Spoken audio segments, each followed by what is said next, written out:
So in this video we're going to be looking at my initial Guerrilla ideas.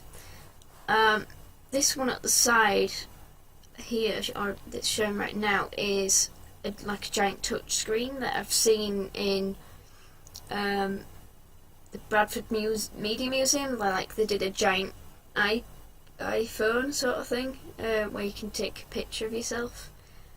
But basically it's a match-up game, so you can dress up a person, like a character model in certain outfits, and make silly things. So you could have like a Batman face, but have, say, a baby's body or something. Make it really fun like that. And once you've completed it, you can then be entered into winning a prize for free tickets to the film festival. The second one that I did that had a picture of a minion on was the character Dunk Tank, where there would be 4 or 5 characters to choose from, where you'd have people dressed in those outfits, and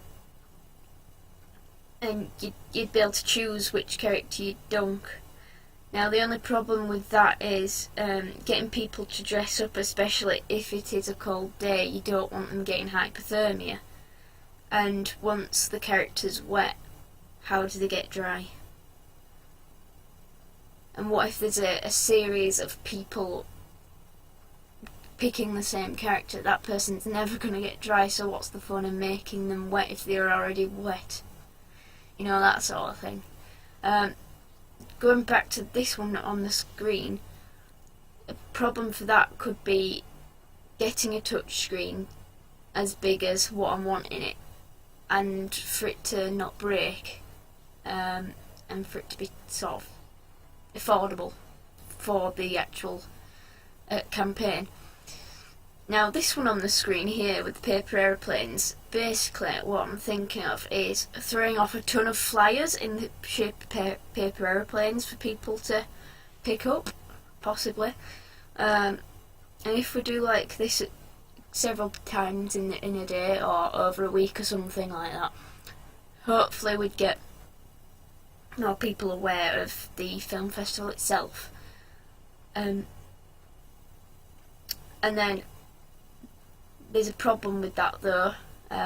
One of them's littering, although paper is biodegradable, and the other one is the possibility of causing traffic accidents if these paper aeroplanes are suddenly flying into windscreens, or if a child, say, runs off to go catch one and they get in the middle of the road and they can get run over. That's not a good thing. Now if we're moving on to my actual physically drawn stuff as opposed to the stuff I drew with my graphics tablet, we've got the mini movie theatre. Now I'm not quite sure how that would work at the moment, but what I'm wanting to do is a projector that projects a mini movie to advertise the campaign, or maybe a little snippet of a pre-existing film, or a short for the advertising of the short film festival.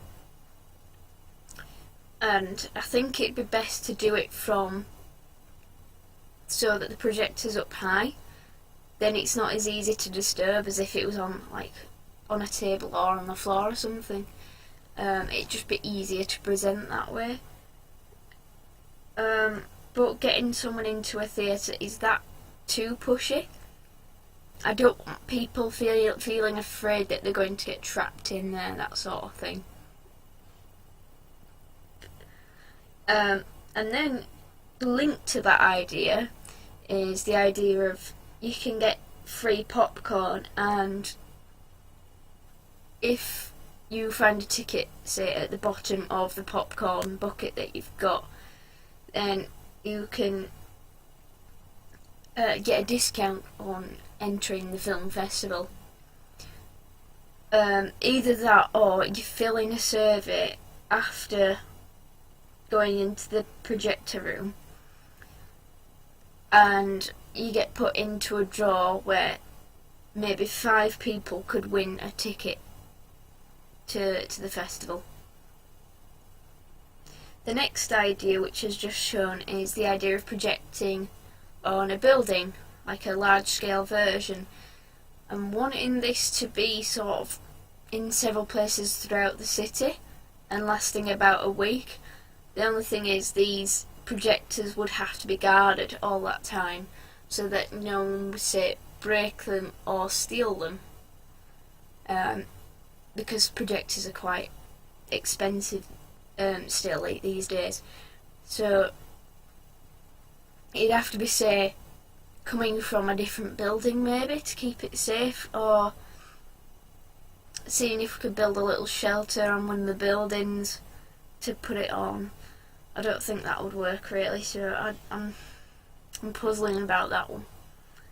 And then the last idea is what I've seen before, is using like footsteps or some kind of trail to lead someone to one of these activities.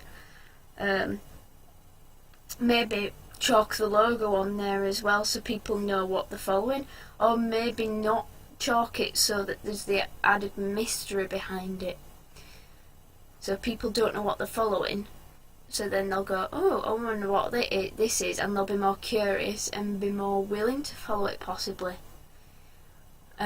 just to find out what it is they're doing. I suppose one thing is, like I've seen before with the diesel, not a dirty word, is if there's quite a few people walking along, it either might get smudged or not seen very well because they won't have time to see these footprints as such.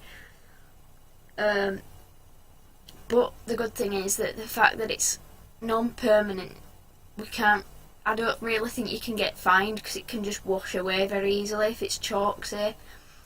And you can get even eco-friendly chalks, I believe, that are even less hazardous to the environment. But there is an idea where I could possibly use vinyl stickers, but once again, would that be classed as graffiti? Would we be fined for placing these stickers down? I don't know. I'm hoping that it'd work itself out if I did go for that one, and I don't have to know the exact details behind it as long as there's a possibility it could work. But anyway, yeah, I'm gonna head off and I'll see you in the next video.